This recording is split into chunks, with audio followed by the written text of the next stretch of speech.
Hi YouTube, Tim Unkert here. In this video, I want to show you how to quickly rename a tag in an HTML document using Emacs. So a lot of IDEs nowadays have rename tag, for instance, WebStorm has rename tag and so on. So what that does is, let's say I had this starting section here.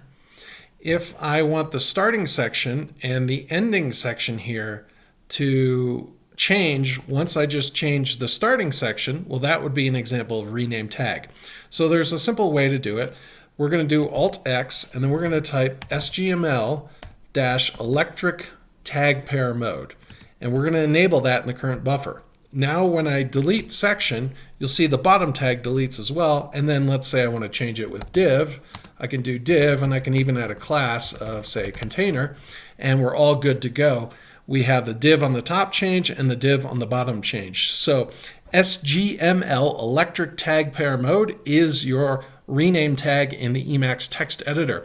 If you found this video helpful, please give it a like and subscribe to the channel. Thanks for watching.